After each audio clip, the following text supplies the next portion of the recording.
Outside, we got a hot button issue to talk about tonight, and it has to do with Amazon. Oh my. Yeah, so Amazon over the past over a year now has been developing their recognition software for facial recognition, and all this time they've been selling it to law enforcement and selling it for other uses. But what's interesting is now there's a bit of a backlash among shareholders, as tomorrow on Wednesday the shareholders are going to vote whether A, to continue selling to law enforcement or to no longer sell to them, and B, on doing additional research to see how this software is affecting with potential biases, minority groups, and other sorts of things like that. So it does bring up, though, a larger question, though, Gerald, of, I mean, are we moving towards a police state with stuff like this? It definitely seems more like that movie Minority Report. Every single day you see stuff like this.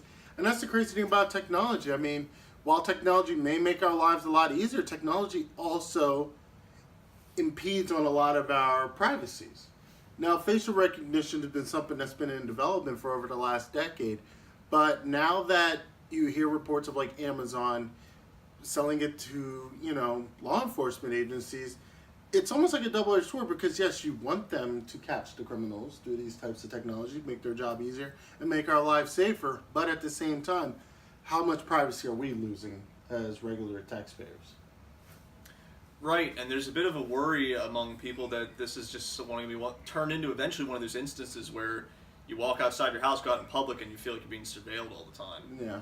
And it's not just that, though. I mean, it's also the fact that, now, Amazon, granted, disputes this claim, but there was outside research done by different agencies that they did studies and determined that this technology has a lot better accuracy with white males, but the accuracy starts to drop off when you look at different races and genders. And so they came to the conclusion of, well, this could be another way to kind of further that divide when it comes to law enforcement, because they'll be targeting potentially people that don't have a high match on the facial recognition. Yeah. And there's been talk, Amazon has disputed that. They said, well, that they must have researched an earlier version of our software, because the one now is very accurate. And they also recommend to law enforcement agencies not to use the facial recognition trust as a match unless it's like 98, 99% or higher, something like that. But like, there has been some law enforcement agencies that have even come out and admitted, like, no, we've actually used it with like less confidence than that on their scale. So, go figure. yeah. So go figure. I mean, one other thing I want to bring up that I forgot to mention earlier is this shareholders meeting that's coming up tomorrow. It's actually a non-binding, so even if the shareholders voted, yes, we want to stop selling to law enforcement, ultimately it's down to the Amazon executives. They can override that. In fact, Amazon's executives tried to fight with the SEC from this vote even happening in the first place. So there's a lot of corporate politics going on with this one, but the bottom line is there's a bit of a divide between Amazon shareholders, what they think is best for the company, what the executives think. Also, the general public, I think, for the most part, is probably against this. But it's interesting to see where this goes. I mean, there's other companies like Google that have started developing software like this, but haven't been so quick to release it like Amazon is. I mean, it's, when you talk about this meeting, it's almost like a slap in the face to the people funding it. It's like, we're pretending you have a say, but really you don't.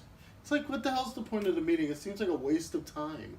I mean, you're a publicly traded corporation giving shareholders voting rights. I don't understand how it isn't non-binding. You can overwrite what the shareholders want to do. That doesn't make any sense. I mean, you might as well stay a private company if you want to do that. Yeah, well, they're too big to be a private company. But we could go on and on about Amazon, but nonetheless, my packages are always on time. That does it for our video this week. Actually, want to let you know we want to know what you think, so leave your comments down below. We'll make sure to reply back to you. Don't forget to like and subscribe, and have a great night.